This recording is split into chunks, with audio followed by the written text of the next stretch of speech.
Assalamualaikum warahmatullahi wabarakatuh. Perkenalkan, nama saya Raden Karina Rianti dari semester 3C.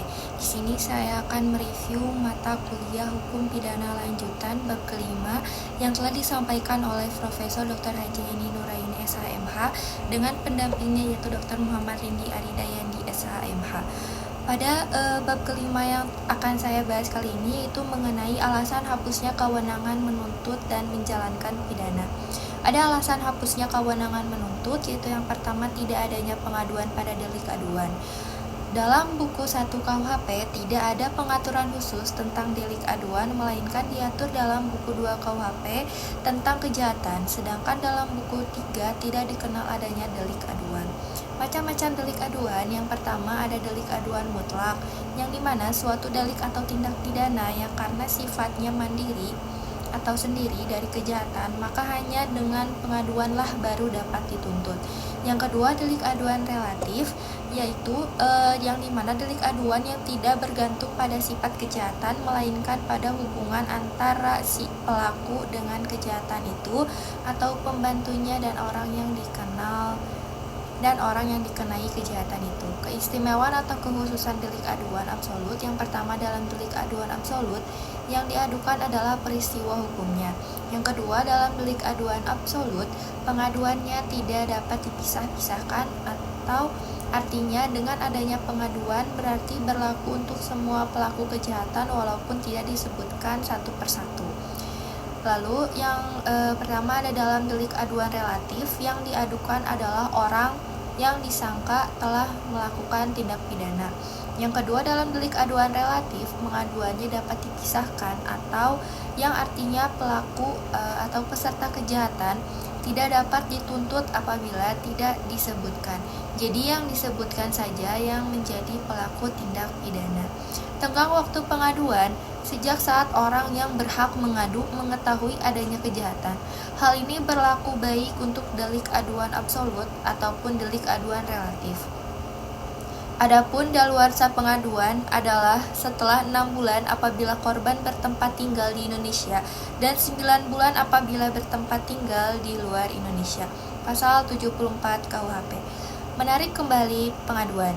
Berdasarkan pasal 75 KUHP, penarikan dapat dicabut 3 bulan setelah pengaduan diajukan. Tetapi jika yang berhak mengadu meninggal, maka pengaduan tidak dapat dicabut kembali. Tetapi khusus untuk delik aduan absolut, penarikan pengaduan tidak terikat waktu 3 bulan, melainkan selama waktu pemeriksaan dalam sidang pengadilan. Ada ni bis in dim diatur dalam pasal 76 KUHP. Istilah nebis in idem yang berarti tidak atau jangan 2 kali yang sama. Dasar atau rasio dari asas ini adalah yang pertama untuk menjaga martabat atau wibawa pengadilan. Lalu yang kedua untuk kepastian hukum bagi terdakwa yang telah mendapatkan keputusan hakim. Lalu ada matinya terdakwa, pasal 77 KUHP. Kewenangan menuntut pidana menjadi hapus dengan matinya terdakwa. Hal ini didasarkan karena subjek hukum pidana hanyalah orang, sehingga yang dapat mempertanggungjawabkan suatu perbuatan yang berupa tindak pidana hanyalah pelaku tindak pidana tersebut. Lalu yang keempat, daluarsa atau fair jaring, pasal 78 KUHP. Alasan diberlakukannya daluarsa adalah karena sangat mempengaruhi daya berlakunya penuntutan, sehingga yang pertama memperlemah ingatan terhadap gangguan atas ketertiban yang telah dilakukan, dengan demikian mengurangi pula kegunaan dari penuntutan atau pemidanaan. Yang kedua, menyulitkan pembuktian karenanya memperkecil kemungkinan akan keberhasilannya penuntutan. Jadi maksud dari daluarsa atau tenggang waktu ini adalah untuk memberikan kepastian dan ketertiban hukum, terutama untuk penuntut umum dan terdakwa, terlebih-lebih untuk terdakwa. Batas waktu daluarsa menurut pasal 78 KUHP yaitu yang pertama untuk semua kejahatan dan pelanggaran yang dilakukan dengan percetakan adalah 1 tahun. Yang kedua, untuk kejahatan yang diancaman hukuman denda, kurungan atau pidana penjara paling lama 3 tahun. Daluarsanya adalah sesudah 6 tahun. Untuk kejahatan yang ancamannya hukumannya pidana penjara lebih dari 3 tahun, daluarsanya adalah sesudah 12 tahun. Sedangkan untuk kejahatan yang diancaman pidana mati atau seumur hidup, daluarsanya adalah sesudah 18 tahun. Penentuan tenggang daluarsa. Menurut pasal 79 KUHP, dihitung pada hari sesudah perbuatan dilakukan kecuali untuk yang pertama kejahatan pemalsuan surat atau uang, dihitung esok harinya sejak kejahatan diketahui. Yang kedua, perampasan kemerdekaan. Batas daluarsanya adalah dihitung mulai hari berikutnya setelah orang yang dirampas kemerdekaannya dibebaskan atau dimerdekakan atau matinya orang terhadap kejahatan itu dilakukan. Rasionya adalah apabila tidak ditentukan batas daluarsanya, dikhawatirkan akan habis waktunya sebelum kejahatan diketahui. Yang ketiga, pelanggaran terhadap pencatatan sipil dihitung sejak saat daftar pernyataan dilakukan. Lalu ada penangguhan dan penghentian daluarsa. Penangguhan daluarsa atau penghentian hukum, penghentian untuk sementara waktu tenggang daluarsa. Apabila penundaan dicabut, maka tenggang waktu berjalan lagi. Dan waktu sebelum penundaan tetap dihitung pasal 81 KUHP. Lalu kemudian ada penyelesaian di luar beracara. Hal ini hanya berlaku untuk perkara pelanggaran saja, yaitu terhadap perkara-perkara pelanggaran yang diancam denda saja. Maksimum denda harus dibayar, diperlukan kuasa dari pejabat yang ditunjuk undang-undang. AFKOP sifatnya sukarela dan harus inisiatif, berlaku untuk tersangka yang berumur di bawah 16 tahun atau anak-anak. Selain AFKOP, dikenal juga adanya lembaga sketching yang dimana denda damai yang berlaku terhadap pelanggaran dalam TPE dan tindak pidana fiskal. Asas ini merupakan kewenangan JPU dengan dasar asas demi kepentingan umum. Lalu yang kemudian ada abolisi dan amnesti. Abolisi meniadakan wewenang dari jaksa untuk menuntut hukuman. Lalu kemudian ada wewenang yang lebih luas, yaitu meniadakan wewenang untuk menuntut dan menjalankan eksekusi, baik sebelum ataupun sesudah eksekusi. Perbedaan abolisi dan amnesti. Abolisi hanya menggugurkan penuntutan terhadap mereka yang belum dihukum, sedangkan amnesti menghentikan penuntutan dan menjalankan pidana. Semua akibat hukum sebelum dan sesudah tuntutan dihapuskan.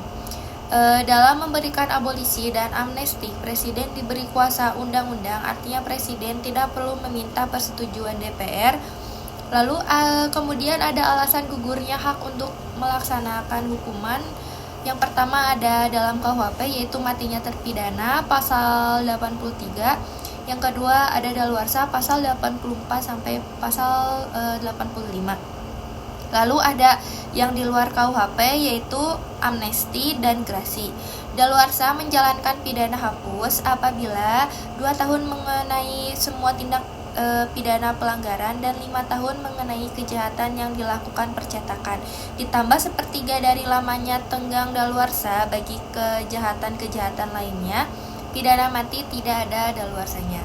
Daluarsa menjalankan pidana dihitung esok hari setelah putusan hakim atau vonis dijatuhkan.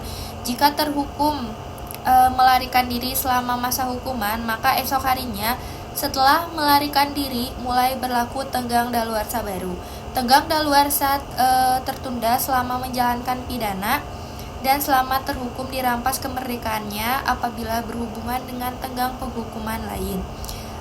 Rasi atau gratia atau grati adalah tindakan pengampunan dari raja yang merupakan kemurahan hati raja atau presiden yang berkuasa sehingga terhukum dapat menerima atau menolak grasi.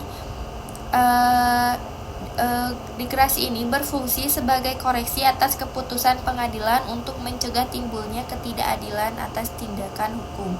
Tujuan grasi adalah sebagai koreksi atas keputusan pengadilan, dapat dilakukan oleh terhukum atau hakim karena jabatannya apabila dapat menjatuhkan putusan terhadap kesalahan atau kehilafan. Macam-macam grasi. Yang pertama, grasi duduk, di mana seseorang yang mengajukan permohonan grasi berada di luar penjara, tidak melaksanakan hukuman.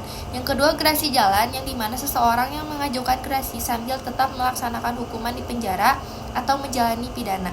Yang ketiga, grasi jabatan, yang dimana permohonan grasi diajukan oleh pejabat yang berwenang, hakim atau kealapas, karena merasa ada putusan yang dianggap merugikan terhukum. Perbedaan antara grasi dengan amnesti dan abolisi. Yang pertama, grasi merupakan masalah yang menghapuskan atau meringankan hukuman, sedangkan amnesti adalah masalah yang menghapuskan tuntutan dan hukuman, dan abolisi adalah masalah yang menghapuskan tuntutan. Grasi ditunjukkan kepada orangnya atau terhukum, sedangkan amnesti dan abolisi pada perbuatan atau tindak pidananya. Grasi diberikan setelah ada putusan hakim yang mempunyai kekuatan hukum tetap, sedangkan amnesti dapat diberikan sebelum dan sesudah adanya vonis, tetapi abolisi sebelum adanya keputusan hakim atau vonis. Lalu dengan grasi kesalahannya pelaku atau terhukum tetap ada, sedangkan dalam abolisi dan amnesti dianggap tidak ada kesalahan seperti bayi yang baru lahir. Grasi ditunjukkan untuk mencari keadilan, sedangkan amnesti dan abolisi untuk tujuan politik. Sekian review bab 5 untuk materi hukum pidana lanjutan dari saya. Terima kasih. Wassalamualaikum warahmatullahi wabarakatuh.